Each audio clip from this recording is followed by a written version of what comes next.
white hair here. Oh, your one white hair, Greg? Mine's very pronounced, Ty. Yours blends in now. Your white hair blends in with the other white Because I'm hair. 50-50. I got two. I got one here and one here, and they are just beacons in the night. Welcome back to another bad movie whenever. Yeah. Um, Bad movie really early on a Wednesday morning. That's a new one for us. this week, well, want to do a quick Charlie's Angels recap since we lost last week? Yeah. Sorry about that. Charlie's Angels was terrible. So bad. Last 20 minutes, super good. That was awesome. That's the entire review. Yeah. It's bad. It's like Charlie's Angels is the worst movie we've seen. That wasn't The Kitchen. It's like a spy movie that was written by a computer. Yeah, it's like a wacky spy movie without any wackiness and barely any spying. Every time they do something, it fails. Right. Yeah. And then they have to do it again. Yeah. And the last 20 minutes feels like a good, a good reboot of a Charlie's Angels television show. It's like kind of self-contained and irreverent and funny and like willing to be wacky and kind of silly. Whereas the rest of the movie, while trying to be wacky, doesn't work too well. Like specifically the comic timing of a lot of the scenes is abysmal. Yeah. Say a joke, edited poorly. Like say a joke, linger on the person for like a half a second too long, then cut to the other person, and then they react. Very strange editing in Charlie's Angels. Do not see that movie unless you want to watch the last 20 minutes, but legitimately you might be able to just watch. Yeah. Like you might just stand alone, like infer a few things and enjoy the rest. Yeah, the only good part about the movie was, what's her face? Kristen Stewart. Kristen She's Stewart. great in, Yeah, great she's in good. that movie. Yeah. Moving on to this week, Greg and I say we just got out of, but yesterday we went and saw John Cena Firefighter Smoke Jumper movie. Playing with Fire. Playing with Fire. I got it right. Hey, you nailed it. Yeah, a movie that I did not know was a kids movie until the Nickelodeon thing popped up. I don't pay a lot of attention to like certain things, and that was one of them. I'd seen a ton of trailers and stuff, so I was like, oh yeah, that's gonna be a good one for us to watch. I don't know what I thought it was. I guess Hard drama. Yeah. John Cena has to deal with these 4 delinquent children just shooting drugs and their video games and what else are parents afraid of now? Their vape cigarettes. The kids are out there vaping. The fire is the fire in their lungs. Sorry, it's a bad joke. Yeah, I don't know what I expected. I guess I thought it was less of a kids movie and more of just like a family comedy. Which it kind of is. I don't know. Okay. So something that I both really enjoyed about this movie and made me question some things was that there was actually a surprising amount of adult humor in this movie. Yeah. And I enjoyed that because, like when I was a kid, I saw Ghostbusters. Like that movie has like some swear words and like a ghost giving a blowy and, Dana's kind of seductive at the end. Like she's wearing that like sort of sheer whatever. Like, I don't know, like Ghostbusters is not a kid's movie. But in the 80s, that was what kids movies were. Like, yeah, they still made some kids movies, but like, Time Bandits, the Terry Gilliam movie, that's a kids movie? That shit's scary as fuck. They don't make kind of like racy kids movies anymore. This did harken back to, like, it reminded me a lot of growing up in like the 90s, those kind of cartoons where there was a lot of adult humor. That's why I can still watch Ren and Stimpy and like Rocko's Modern Life today. Right. Because the humor holds up because it's timeless. Yeah, they're doing wacky stuff and the kids find that funny. There's a lot of slight innuendo jokes that it's like, oh wow, that's actually really clever. Yeah.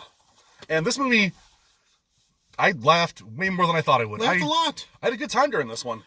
It's not a good movie, but it's also not a waste of time like some of these movies we see are. Yeah. Like the movie is shot very poorly. It's the first half of the movie is shot almost unwatchably. Yeah, it's like a fever dream, and I said to Ty, it's shot from a child's perspective. Yeah. Which is interesting, and like I feel like that's a school of thought in children's entertainment is like, you want the child to associate with it, and the way you put the camera tells you things. The people, you don't realize it, like it's subliminal most of the time. But your brain did. But your brain did. That's right. like, you know, if it's a kid's movie, you shoot it from a kid's angle so the kid feels like they're in the movie. But it's like almost fish angle, like fisheye lens. Yeah, it's nuts. It's like when we sit here and do this review, sometimes my camera autofocuses and right, and it's the entire movie's that where it's just you just see us and everything behind us is blurry. So it's just a shot of John Cena in the middle of the screen, but everything behind him is just so out of focus. It's Greg actually leaned over. Is like, is this whole thing out of focus? Right. I thought it was the whole thing looked blurry. It's just the perspective. It was like a kid's Fear and Loathing in Las Vegas. It'd be an interesting case study. Yeah, right. It reminded me a lot of the Spy Kids movies from like the early to mid 2000s. Like those movies are pretty good. Yeah. Not great, but pretty good. Adult humor, weird angles. Like Spy Kids has some weird fucking camera angles. It does. I think it's more of a Robert Rodriguez thing than for sure. I don't know. He can do like normal scenes. What was the last Robert Rodriguez movie you saw? Did he do Machete? He did. Machete. Sin City 2? Was that him? Or was that not him? That was not him. Yeah. I think he fell out for that. He's a weird dude, Robert Rodriguez.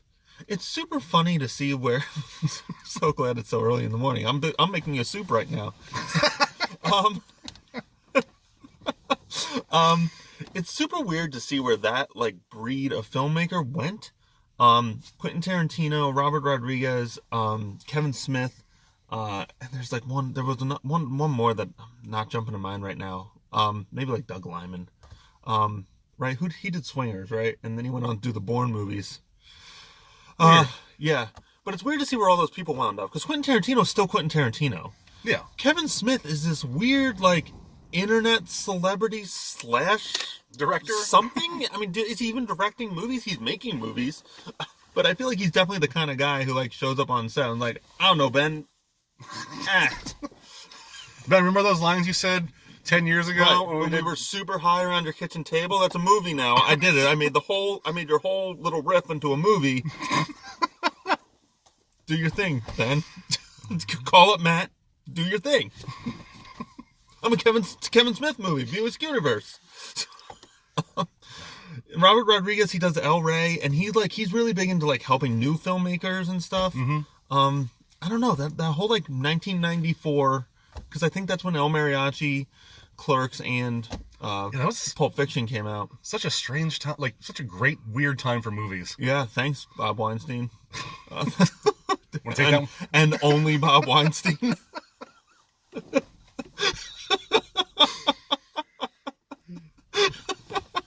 One thing I want to note is when we're on the topic of filmmakers, when we went into this movie, as the credits were rolling and stuff, I just beep booped on my phone to look up who directed this. I don't remember the guy's name, but he did Paul Blart Mall Cop 2. Oh, you didn't tell me that, Ty. Yeah. That was crucial. That was the important information. I told you. When I told Greg, I was like, he did boop, boop, boop, boop, doop. That's code for Paul Blart Mall Cop 2.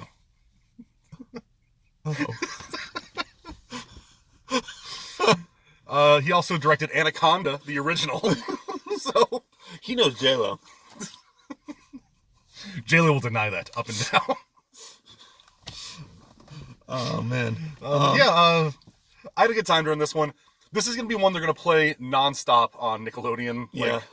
I feel like putting it in a theater was a formality. Like, John Cena's in it, so they have to do it, but John Cena's is the only person in it. No, there's like John Leguizamo's in it. John Leguizamo's in it. Key and Peele is in it. One of them. Keegan-Michael Key. Keegan. Is your brain okay, dude? His name twice, man. That's not fair. Kiki's in it. Kiki's in it. Yeah, but those are TV stars. Like, those are people you put a TV movie on. If you were like, coming this Christmas, Christmas Fires, starring Keegan-Michael, and Judy Greer from Arrested Development, like that's a made-for-TV movie, man. That's a Christmas special. John Cena's the only star in it, and realistically, John Cena is barely a movie star.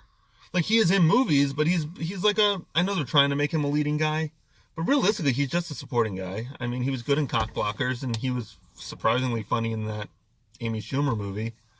Yeah, I don't know. I feel like he's just working angles to try to find where he fits in Hollywood. But he can't fit in Hollywood. He's a torso with a mouth. When he pops his shirt off during this movie, it's weird. His body looks like a weird road map. I've spent 20 years looking at John Cena's naked body, and it's still weird seeing it on the big screen. Oh, maybe it's just the high definition of the film so cameras. Much. He's a very vascular man. Oh my god. He's made of veins. He is too weird looking to be a movie star. Like, he's kind of handsome, but like his hair looks stupid, and his body is an odd shape.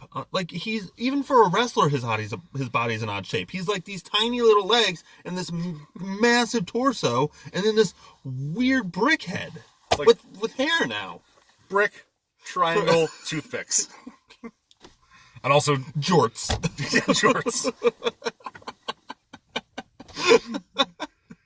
So as far as like playing with fire goes, I definitely say check it out when it's on. If you have kids, I think this is a solid win.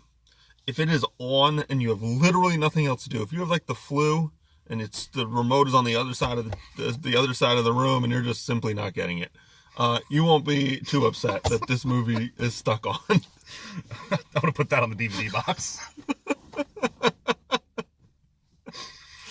And it's a fine movie. It's weird to talk about movies that we sort of enjoyed. It's just fine. It's not a good movie, but we enjoyed it, and that's fine. I mean, that's all of Hollywood's wheelhouse nowadays. Do you want to touch on Knives Out while we get a minute? Yeah. So I saw all of Knives Out. We went back to back, which might have been a mistake because we're old men now. We're old men who drank a lot of various beverages during playing with fire. So on a whim, we were like, we should see Knives Out too because I heard it was very good. So Ty didn't make it all the way through, which is fine. The beginning of that movie, I liked it, but I could definitely see why you did not like that. Yeah, I am a very much show don't tell person when it comes to filmmaking, and I get like the whole first half of the movie is everybody just telling their story. Right. And I get that it's supposed to be like, oh, well, whose story matches up with who. This would have worked way better as like a TV show or a book. Well, this is a send up. I mean, it's like a new Agatha Christie is just what it is. Yeah. Like I saw Mousetrap last year, the play, which is the longest running play of all time. It's like played for 2,700 weeks in England or something. It's an Agatha Christie play. I thought it was actually very bad.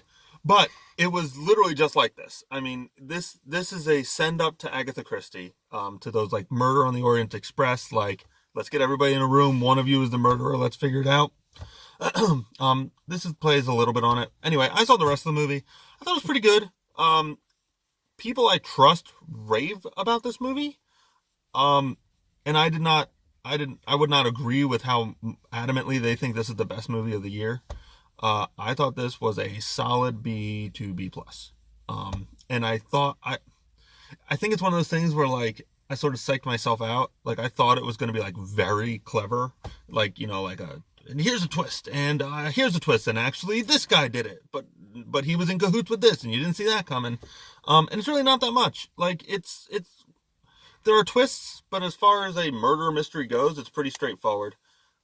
You left before Chris Evans came back. Chris Evans was very good in this movie. The guy named Ransom, who definitely didn't do it. Yeah, right. Of course he didn't do it. Chris Evans is super good by the time he comes back into the movie. Worth checking out. Not as good as you might hear, but still one of the better movies I've seen this year. And I put that on the DVD box too. It's something I'll probably go back and check out. Just look, it's worth seeing. I feel like the movie thinks that's more clever than it actually is, and maybe that's. See, I also agree with that, but then I also thought maybe I just was expecting it to be more clever than it was. I wasn't, because I'm not a big Rian Johnson fan, or Ryan Johnson. Everyone I am. I've liked everything he's done. Brick is great. If you've never seen Brick, you must see that movie. It's phenomenal. But honestly, if you didn't like this, you're definitely not going to like Brick. It's like a bunch of snarky kids pretending they're like 1940s cops is the best way to put it. That actually sounds dope. It's weird. It's a noir. It's super. It is. It's like literally like the Maltese Falcon, but with teenagers, starring Joseph Gordon-Levitt. It's super duper good. You must see Brick if you're even remotely into like weird but very very good movies. All right. Yeah. I don't know. The movie was good. So recap for today: don't see Charlie's Angels. If you're sick and you can't find a remote, go for Playing with Fire. And Knives Out, maybe check it out, maybe don't. I don't know. It's worth seeing, I think, but I don't think seeing it in a movie theater is gonna enhance make or break it. Right. I have a really nice television now. Like, it would have been fine. Cool. All right. I'm gonna go finish that soup, and then I have to go to work. All right. So for Bad Movie Whenevers, I've been the man of 1,004 movies, Tyrell Clue. I'm Killer Greg. You can find me at Killer Greg 17 or in the library with the candlestick. Oh, it was me. Hit us up on Twitter if you want to let us know what you think we should watch next week. Oh yeah, we're way open. I don't. Yeah. We're see currently on trajectory for the Playmobil movie, an all-time bust that actually looks a little fun. It made literally $800. It's ridiculous. All right, and until next time, keep watching bad movies.